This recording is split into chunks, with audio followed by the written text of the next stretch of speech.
이게 그 회원님이 보여준 자료인가요? 네, 그렇죠. 이 우리 회원님께서 잘 적어주신 거고, 또 하나는 세 자녀의 기준으로 가솔린과 하이브리드를 비교를 해서 딱 적어주신 거예요. 회원님들이 이거 보고 되게 다 이해를 하시더라고요. 지금 제가 일단은 봤을 때는 복잡하다, 네, 이런 느낌이 있는데 혹시 요거 조금 간략하게 좀 설명해 주실 수 있을까요? 그래서 요 내용을 좀 설명을 드릴게요. 저도 이제 다자녀 3인이 되다 보니까 이제 관심이 있어지는데 무슨 내용인지 잘 모르겠더라고요. 우리 회원님이 글을 가지고 공부를 했어요. 오전에 한 시간 동안. 공부해야 되죠. 공부해야죠.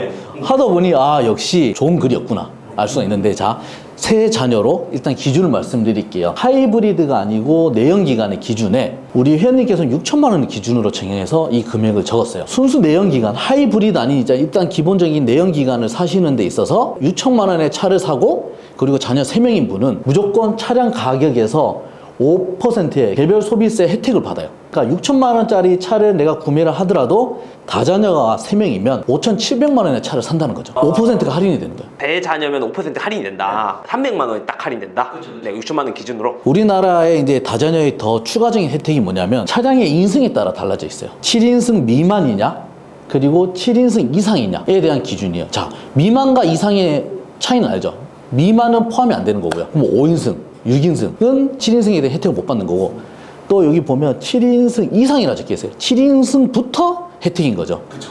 이 회원님 되게 잘 적어주셨어요. 그러니까 미만과 이상 이 차이. 내가 초등학교 때 배웠나? 네. 자, 그러면 5,700만 원 주고 내가 5%의 할인을 받고 차를 사요.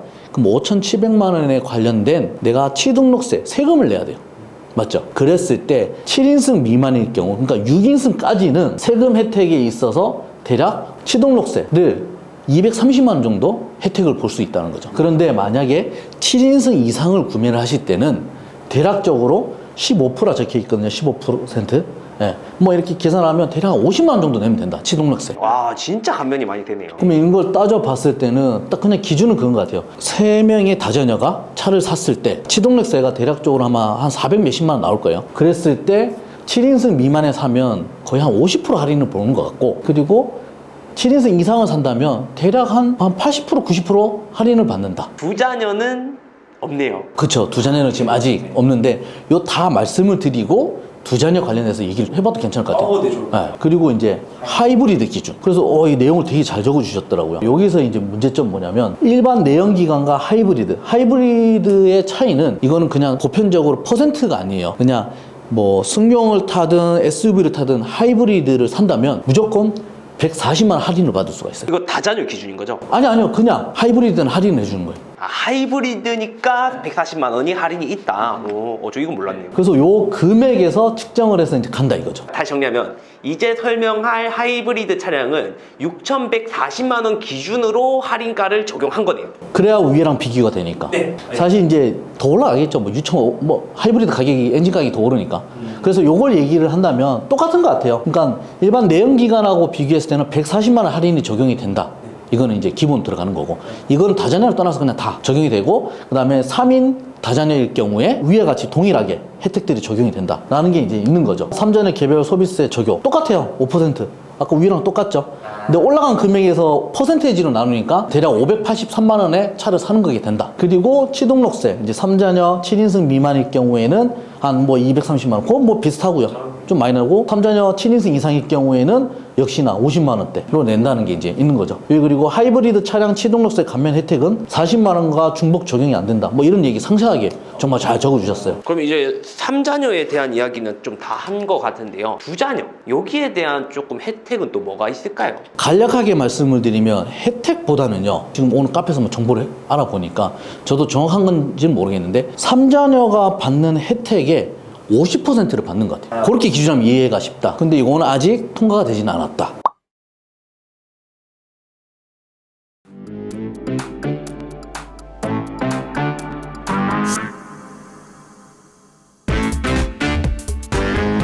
웰컴.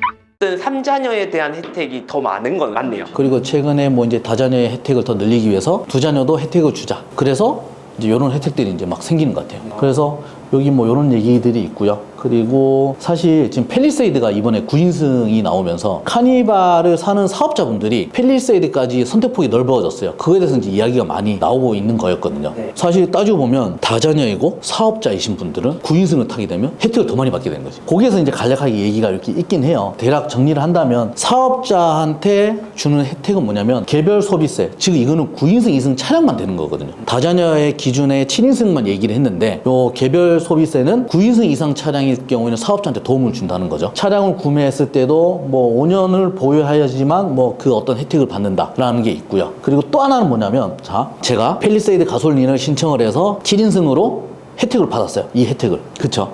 그럼 이제 만약에 25년도 1월에 이 혜택을 받았어. 근데 차를 타고 있는 와중에 또 차를 산다? 그럼 또 혜택을 받는다? 그건 될 수가 없어요. 아, 중복은 안 된다. 그 내용이 적혀 있어요. 다만 1년 뒤에 이 혜택을 또 받을 수 있다 이거죠. 조건은 하나가 그 차를 팔아야 된다. 오히려 매니저님이 이렇게 설명을 해주시니까 좀 더 쉽게 다가오는 것 같아요. 그리고 아마 개별 소비세, 이건 아마 사업자분들이 이야기를 많이 하실 건데요. 사실 세무서나 이런 데 다 아마 연동이 되시는 분들이 있을 거예요. 대략적으로 뭐 얘기 드리면 5년을 보유하는 조건 하에 연마다의 어떤 혜택이니까 요거를 뭐 돌려받는다 이게 아니고요. 차량을 내가 샀다. 샀으니까 매입을 한 거고 이 매입하고 있는 기간 동안에 5년을 나눠서 혜택을 받는 거고 내가 또 다시 판다.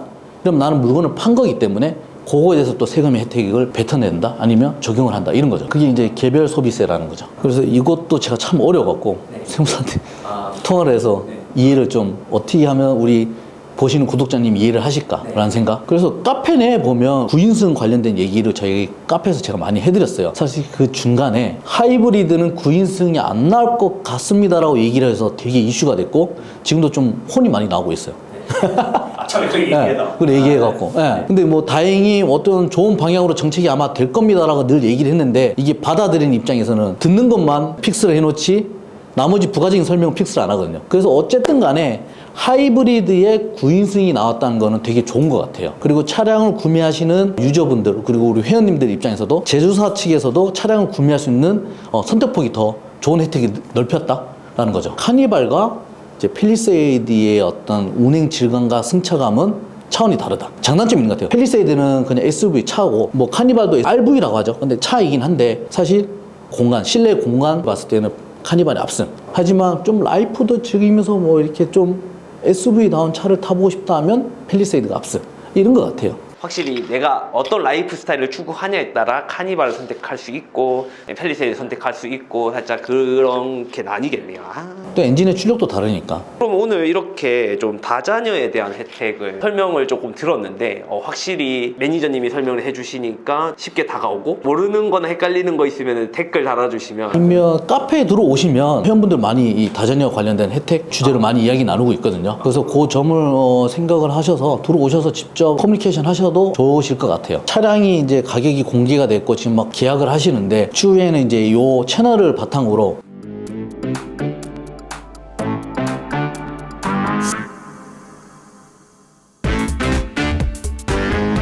웰카 팰리세이드 차량이 나오면 그 차량을 이용한 정보들 이런 걸 영상으로 다 안내를 드릴 거고요. 또 하나는 카페 내 커뮤니케이션을 통해서 나타나는 일상의 어떤 좋은 글, 나쁜 글, 단점, 장점 이런 것들을 뉴스화식으로도 안내를 드리는 방향으로 가보도록 할게요. 저는 아마 2월달 이내에는 받을 수 있지 않을까 싶어요. 왜냐면 풀옵션 샀어요. 그냥 외관은 흰색 그리고 내부는 브라운. 브라운이요? 검은색 아니었어요? 검은색 할라 했는데 옆에서 자꾸 그래서 9인승 그리고 썬루프도 저 안 해요 원래. 근데 풀옵션이니까 그냥 썬루프도 넣자. 왜냐면 또 썬루프에 대해서 궁금하신 우리 회원님이 있을지 않을까. 지금까지 차 썬루프 한 번도 안 넣었거든요. 이번엔 넣습니다. 오늘 요 다자녀 관련된 어떤 정보를 안내를 드렸고요. 그리고 세금 혜택 관련된 내용을 미흡하더라도 전달을 해드리는 데 있어서 이해가 되신다면 다행인데 안 되신다면 댓글로 남겨주시면 소통을 하면 될 것 같고 정말 나 다이렉트로 궁금하다 카페 들어오시면 됩니다.